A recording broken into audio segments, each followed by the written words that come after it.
Good morning dear students. Gayatri Vidya Mandir उच्च माध्यमिक विद्यालय सांसद के यूट्यूब चैनल पर आप सभी का पुनः हार्दिक स्वागत है। आज हम 7वीं क्लास के विज्ञान विषय का छठा पाठ डिस्कस करने जा रहे हैं। टॉपिक आपका दे रखा है भौतिक एवं रासायनिक परिवर्तन। इस पाठ पर आधारित आज अपना वीडियो लेक्चर फर्स्ट है, जिसमें आप स्टडी करने जा रहे हैं परिवर्तन क्या प्रोसेस क्या है, परिवर्तन किस प्रकार से होते हैं, परिवर्तन के प्रकार क्या है। तो काफी चीजों को अपन डिस्कस करेंगे।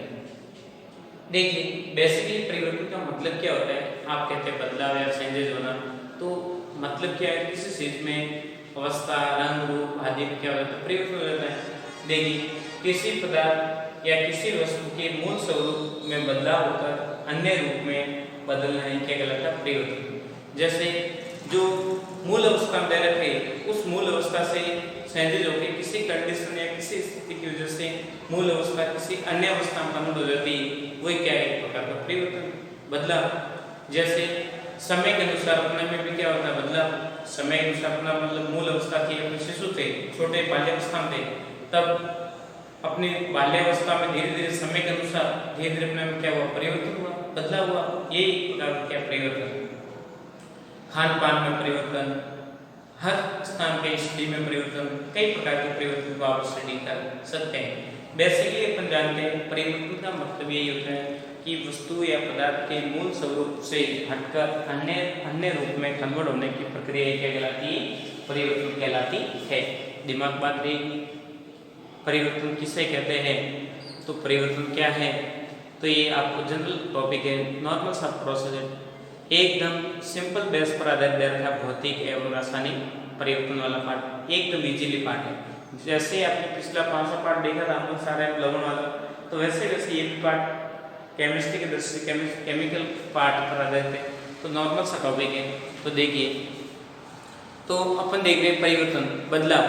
अपने आसपास हजारों प्रकार के अपन बदलाव देखते हैं, रंग, रूप, गंध, अलग अलग प्रकार के चेंजेस होते हैं। उसके आधार पर तुमको पता लगता है कोई कोई परिवर्तन इसमें हो रहा है, तो अपन बता सकते हैं। जैसे घर पे आपने मम्मी को शिकंजी बनाते हुए देखा होगा, शक्कर को पानी में घोलते हैं, शक्कर को पानी में घोलते हैं तो पानी मीठा हो जाता है। पानी में क्या हुआ, परिवर्तन, किसकी वजह से हुआ है, शक्कर घोलने से। शक्कर पहले ठोस अवस्था में थी, फिर बाद में किस अवस्था में चलेगी, द्रव अवस्था में। तो ये परिवर्तन क्या प्रोसेस बता रहा है आपको। एक जो पानी में जो परिवर्तन आया या शक्कर की अवस्था में परिवर्तन आया, वो एक प्रकार का बदलाव है। मान लो आपने एक गिलास में शिकंजी बनाते हैं, प्रोसेस बता रहा था नॉर्मल सा, इसमें जल ले रखा है और जल में आपने क्या घोली है, शक्कर को। शक्कर पहले ठोस अवस्था में थी, किस अवस्था में थी, ठोस अवस्था में, और अब पानी में घोलने पर वो किसमें चलेगी, द्रव अवस्था में। क्यों द्रव अवस्था में आप क्यों बचा रहे हैं, क्योंकि शक्कर को पहले आप ठोस अवस्था में थोड़ी बहुत मात्रा में खाते हैं तो शक्कर कैसी लगती है, मीठी लगती है। और फिर बाद में पानी में घोलने के बाद में आप देखते हो पानी का टेस्ट, ये विलयन तैयार हो गया, शक्कर का विलयन तैयार हो गया। अब विलयन भी कैसा है आपकी, मीठा। विलयन का टेस्ट भी कैसा हो जाएगा, मीठा है।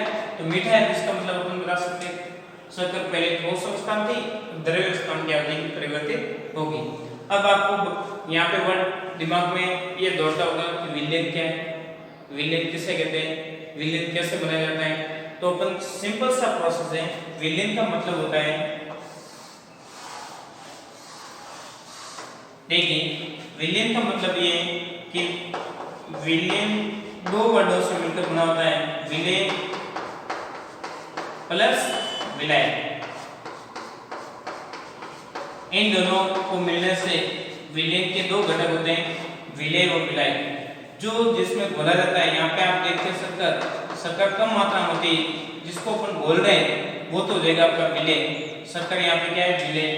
और जिसमें घोल रहे हैं, जिसकी मात्रा अधिक है वो हो जाएगा आपके क्या हो जाएगा, जैसे यहाँ पे था पानी, पानी क्या हो जाएगा आपके, विलय। जिसमें अपन पदार्थ को घोल रहे हैं वो आपके क्या हो जाएगा, विलय। बात दिमाग में रहेगी। विलय जो कम क्वांटिटी में होता है, जिसको अपन घोलते हैं, और जिसमें घोलते हैं जो अधिक क्वांटिटी में होता है, उसको बोलते हैं अपन विलय। तो ये बात दिमाग में रखना। उदाहरण के रूप में शक्कर यहाँ पे विलय है, क्योंकि शक्कर को पानी में अपन डाल रहे हैं और पानी एक विलय का काम करेगा, क्योंकि इसमें कोई पदार्थ घुलने आ रहा है, तब हम इसको क्या बोलेंगे, विलय। तो विलय प्लस विलय दोनों मिलकर क्या बनाते हैं, आपके विलयन का निर्माण करते हैं। और विलयन की अवस्था क्या कैसे होती है, लिक्विड अवस्था होती है, सॉल्यूशन लिक्विड फॉर्म में देखने को मिलता है, द्रव्य अवस्था में पाया जाता है। तो देखिए शक्कर में क्या हुआ, एक प्रकार का परिवर्तन हो गया, शक्कर ठोस अवस्था से द्रव्य अवस्था में परिवर्तित होगी, तो ये शक्कर का विलय होना, ये भी एक प्रकार का परिवर्तन। दूसरा अपन बताया जा रहा है रबर बैंड। रबर बैंड का खींचना, मान लो ये रबर बैंड है, अब इसको अपन खींचते हैं, पहले आकार कितना है, कितना ही आकार है, अब इसको खींचने पर इसके आकार में क्या परिवर्तन होता है, यस आकार खींचने पर ये बढ़ता है, रबड़ है, रबड़ को अपन खींचेंगे तो बढ़ेगा, और आप दबाओगे उसको तो दबाने पर क्या जाएगा, संकुचित होता है। क्यों, इसकी ये प्रॉपर्टी। तो जो इसकी प्रॉपर्टी में या उसके गुणों में या सामान्य आकार में परिवर्तन होता है, उसी को अपन क्या बोलते हैं, संयोजन होना या परिवर्तन। कभी कभार आपने देखा होगा दूध का खट्टा होना, घर पे देखते हैं दूध आप रखते हैं कि दिन में आप चाय बनाते हैं, तो चाय बनाने के लिए दूध तो आपने रख दिया, परंतु कुछ समय के बाद में दूध में अपने आप क्या हो जाता है, दूध खट्टा हो जाता है। क्यों हो जाता है, ऐसा क्या प्रोसेस होता है, दूध में क्या हुआ, एक प्रकार का परिवर्तन हो गया। वजह क्या है, टेम्परेचर आपके धूप में आपने दूध को रखा होगा और इसमें जीवाणु की संख्या बढ़ गई और दूध क्या हो गया, डिस्टोर्टेड हो गया, और जिसकी वजह से इसमें जो लैक्टोज थी, लैक्टोज शर्करा खराब होने से, लैक्टोज शर्करा में परिवर्तन होने से दूध वो किस में कन्वर्ट हो गया, दही में कन्वर्ट हो जाएगी। तो ये भी एक प्रकार का क्या परिवर्तन, बदलाव है। तो अपने पूरे टॉपिक में दो प्रकार के तय रखे परिवर्तन। परिवर्तन कितने प्रकार के होते हैं, मुख्यतः दो प्रकार के। परिवर्तन कितने प्रकार के होते हैं, दो प्रकार के। मैंने यहाँ पे वर्ड नहीं लिखा, लिख देता हूँ। पदार्थों में मुख्यतः दो परिवर्तन होते हैं, दो प्रकार के परिवर्तन होते हैं, दो प्रकार के परिवर्तन होते हैं।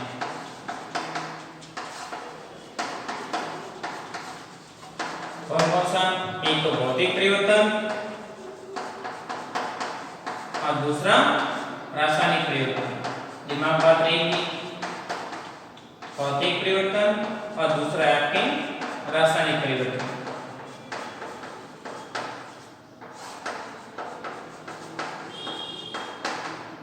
और इन्हीं पे आपको पूरा क्या पाठ दे रखा है। देखिए ये तो परिवर्तन का प्रोसेस मैंने एग्जांपल लेके समझाएंगे, इस प्रकार से इसमें परिवर्तन होता है, बदलाव होता है, उसे हम कहते हैं परिवर्तन। परिवर्तन मुख्यतः पदार्थों में दो प्रकार के होते हैं, भौतिक परिवर्तन और रासायनिक परिवर्तन। अपन पहले किसको स्टडी कर रहे हैं, भौतिक परिवर्तन। किसको पढ़ रहे हैं, भौतिक परिवर्तन को पढ़ने जा रहे हैं। भौतिक परिवर्तन की क्या विशेषता होती है, किस प्रकार से संपन्न होता है, उसको अपन देखने जा रहे हैं। देखिए बेसिकली भौतिक परिवर्तन के अंतर्गत पदार्थ के भौतिक गुणों में परिवर्तन होता है।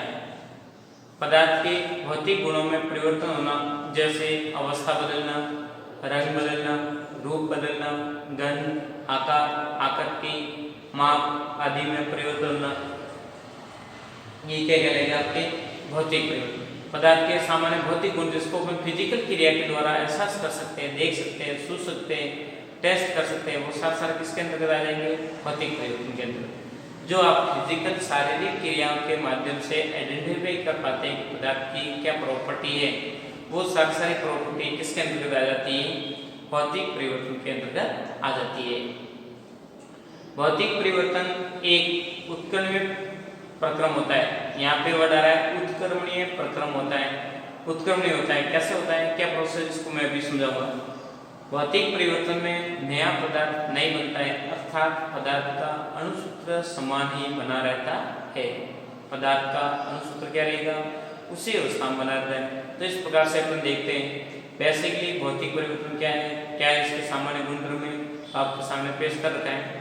परिवर्तन किससे कहते हैं, तो उसकी भी परिभाषा लिखी, विलयन क्या है बताया, और फिर बाद में विलय और विलायक के बारे में डिटेल बताइए। आपको जो मैटर आपको बताया उसको व्यवस्थित रूप से समझे।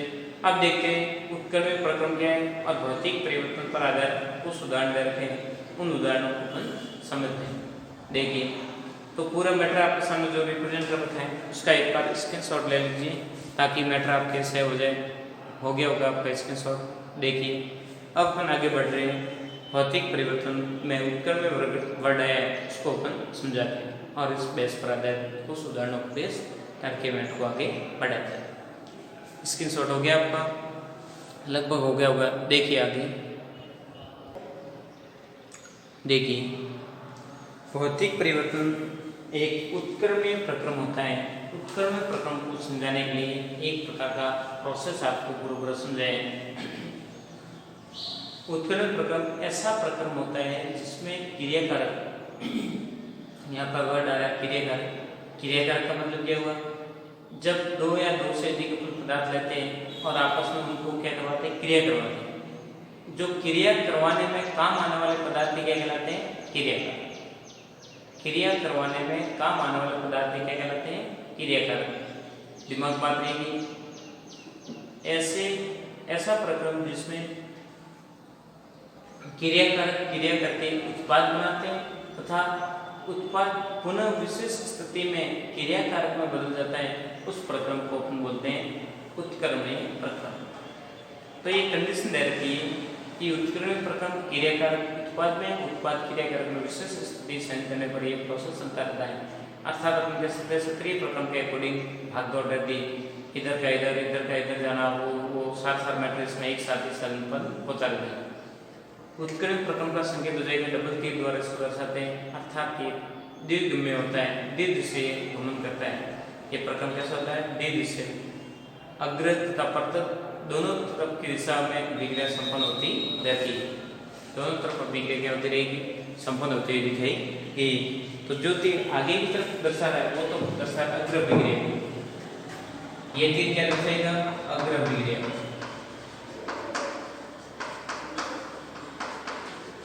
इसमें क्या होता है, क्रियाकारक उत्पाद में बदल जाए और ये पश्च अभिक्रिया, बैकवर्ड अभिक्रिया, जो क्या बन जाएगा कि उत्पाद क्रियाकारक में कन्वर्ट हो रहा है। अर्थात ये दो दिशा अभिक्रिया है, द्विदिशीय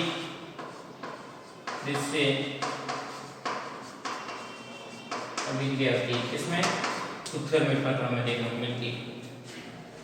अर्थात क्रियाकारक उत्पाद में, उत्पाद क्रियाकारक उत्क्रमणीय प्रक्रम को इस प्रकार से निरूपित करते हैं। उदाहरण, कागज का फटना। कागज को आपने छोटे छोटे टुकड़ों में काट दिया, परंतु कागज जरूर छोटे छोटे आकार में हो जाएगा, परंतु कागज के कोई रूप में आपने परिवर्तन किया है क्या, नहीं किया। तो इस प्रकार से कागज को पुनः किसी भी टेप गट्टी या फेविकोल या किसी भी प्रकार के गोंद का प्रयोग करके पुनः कागज को उसी माध्यम में जनरेट में ला सकते हैं, परंतु उसके मूल अवस्था में परिवर्तन नहीं हुआ है।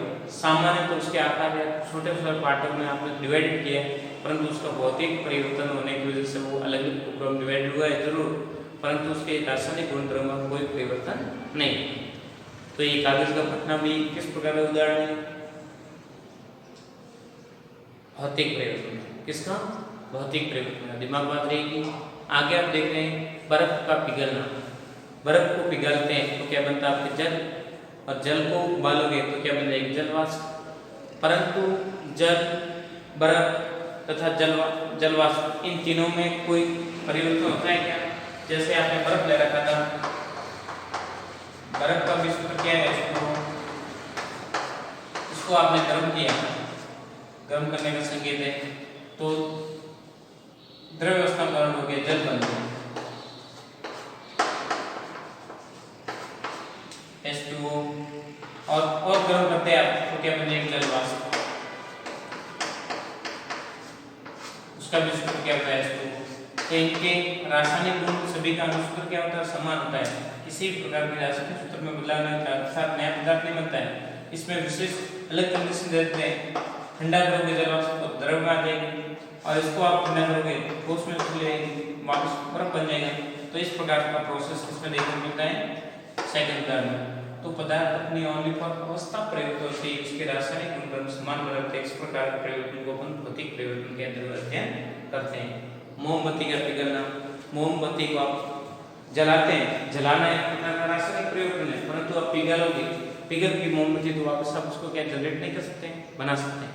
तो इस प्रकार के परिवर्तन को अपन कह सकते हैं मोमबत्ती का पिघलना क्या है, भौतिक परिवर्तन।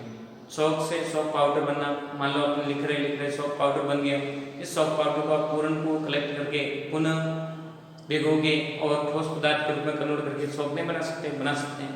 तो शौक से शौक पाउडर बनना ये भी एक प्रकार का भौतिक परिवर्तन है।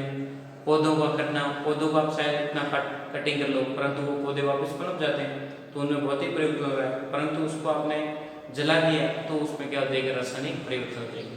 तो इस प्रकार से आपने डिस्कस किया आज के वीडियो लेक्चर में भौतिक परिवर्तन किस प्रकार से संभव होते हैं, क्या प्रोसेस है, उसको स्टडी किया। कल अपन पढ़ेंगे इसके अगले वाला टॉपिक रासायनिक परिवर्तन को स्टडी करेंगे। तो जो मैटर आपको बताया जा रहा है उसको व्यवस्थित से पढ़े। इंपॉर्टेंट बात ये, गायत्री विद्या मंदिर यूट्यूब चैनल को आपने सब्सक्राइब नहीं किया है तो सब्सक्राइब करें, लाइक करें, ताकि अपलोड होने वाले नए वीडियो तथा नया नोटिफिकेशन आपको डायरेक्ट मिलता रहेगा, ताकि आपकी पढ़ाई कंटिन्यू मिली रहे, घर पे रहे, सुख से अपना काम करते रहे। थैंक यू, धन्यवाद, सो मच।